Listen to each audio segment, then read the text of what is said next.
तो मुझे भूतेश्वर जानकर अच्छा लगा। तो अब ये आप कहाँ पर लेके आए मुझे, ये कौन सा मॉन्यूमेंट है? स्थानीय लोग तो इसको मुरायता मंदिर कहते हैं, हाँ हाँ। लेकिन ये तोतेश्वर महादेव मंदिर है। अच्छा। 11वीं शताब्दी का यहाँ का सबसे खूबसूरत मंदिर है और इस मंदिर को खजुराहो शैली से प्रभावित मंदिर माना जी। जाता है। हाँ, तो इसको मुरायता मंदिर क्यों कहते हैं? इसके पीछे ये लॉजिक माना जाता है कि इस मंदिर में मूर्तियों की अधिकता के कारण मूर्तियों का आयता यहाँ ज़्यादा था, मतलब एक घर था, तो उससे वो मुरायता अपभ्रंश होकर पड़ा। अच्छा। हालांकि कुछ विद्वान ये मानते हैं कि इसका नाम गुरायता था, अच्छा गुरु अच्छा। का घर। और यहाँ के जो प्रमुख आचार्य थे वो उनको समर्पित ये मंदिर था, इसलिए इसको गुरायता कहते थे। बाद में इसका नाम मुरायता पड़ा। जी।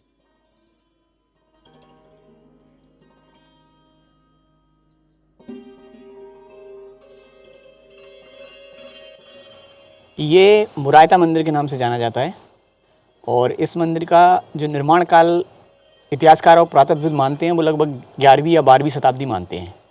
और इस मंदिर की शैली को लेकर अगर हम बात करें तो इस मंदिर की शैली को चंदेल शैली से प्रभावित माना गया है, क्योंकि खजुराहो में जिस तरीके के मंदिर बनाए गए उसका प्रभाव यहाँ स्पष्ट रूप से देखा जा सकता है। इस मंदिर की खास बात ये है कि यहाँ एक बड़ा सा तालाब हुआ करता था। बाबर ने जिस समय चंदेरी पर हमला किया, ये तालाब की सीढ़ियाँ बनी हुई हैं और लंबा सा ये पूरा ये खेत जो अभी बना दिए गए हैं, यहाँ एक बड़ा सा तालाब था, इसकी पार अभी भी दिखाई देती है। बाबर ने बाबरनामा में लिखा है, उसमें इंस्क्रिप्शन आता है कि जब मैं चंदेरी पर हमला करने गया उस समय कदवाया से हम जब लोग गुजर रहे थे तो हमारी सेना को देख के कदवाया के लोग डर के छोटी छोटी नाव में बैठकर एक दूसरी पार पर पहुंच गए और उसने ये खबर भिजाई कि यहाँ पर हम आपको लूटने या मारने या पीटने नहीं आए हैं, ना हमारा आक्रमण करना इसका उद्देश्य है। हमारा उद्देश्य जो है चंदेरी पर हमला करना था और हम ये चाहते हैं कि आप लोग जितना भी समय पर लगान इकट्ठा करके यहाँ पर आप देंगे। उन्होंने एक यहाँ अधिकारी नियुक्त किया। ये तुजुक बाबरी में इसका उल्लेख आता है।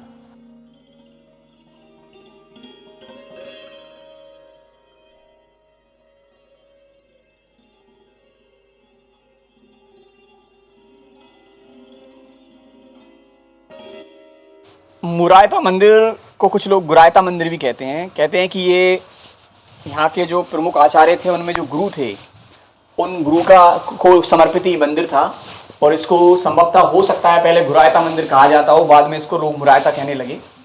इस मंदिर की खास बात यह है कि कदवाय का सबसे आखिरी का मंदिर है मौजूदा मंदिरों में और इसकी जो स्थापत्य कला और मूर्ति कला और इस पर जो कलाकृतियाँ उकेरी गई हैं वो बेहद अद्भुत हैं। इसका उल्लेख ग्वालियर में जो सास बहू का मंदिर है उसके जैसी लगती हैं। इसको कच्छप घाट शैली से प्रभावित भी माना जाता है। इसकी द्वार शाखा को अगर आप बारीकी से देखते हैं तो आप ये देखिएगा, ये आप देखते हैं तो आपको ऐसा लगता है कि ये पत्थर पे नहीं लकड़ी पे बनाए गए हैं। इतनी बारीक बारीक नक्काशी इसमें की गई है, लेकिन ये पूरा का पूरा पैनल पत्थर का है और देखते ही बनता है। इसकी जो सीलिंग है, सीलिंग को आप देखते हैं तो ये पूरा का पूरा एक बड़ा सा पत्थर था, इस पर इतनी शानदार तरीके से उन्होंने प्रस्तुति दी है।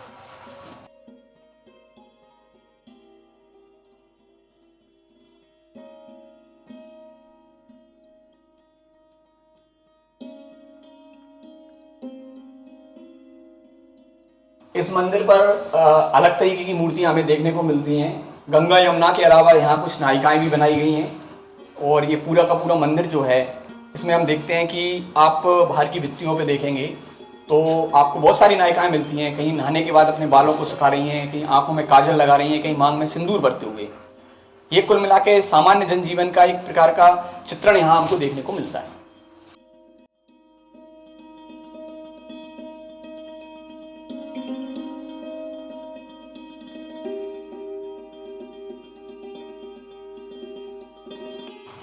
कदवाय का ये जो मंदिर है इसकी जो शैली है, ये शैली बहुत हद तक खजुराहो की शैली से प्रभावित है, क्योंकि खजुराहो में जिस तरीके का इस मंदिर का शिखर बनाया गया है, जिस तरीके की मूर्तियाँ हमको इसमें देखने को मिलती हैं, कुछ मैथुन प्रतिमाएं भी हमको देखने को मिलती हैं, कुछ प्रतिमाएं हमको चुंबन करते हुए देखने को मिलती हैं। तो इस तरीके की मूर्तियों की बाहुल्यता हम खजुराहो के टेम्पल्स में देखते हैं और उसी तरीके की यहाँ कदवाय में देखने को मिलती हैं। तो इससे ये इनमें समानता हमको दिखाई देती है।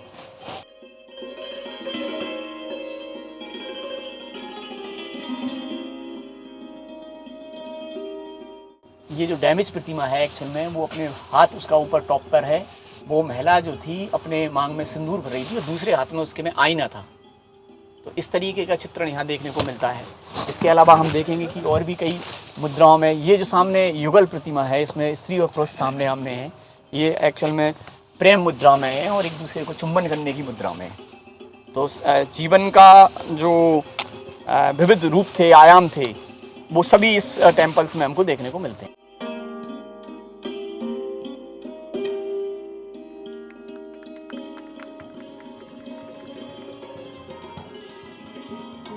तो जैसे कि दोस्तों आपने देखा कि दो प्रसिद्ध कदवाय मंदिर के बारे में आपको हेमंत जी ने बहुत अच्छी तरीके से बताया है।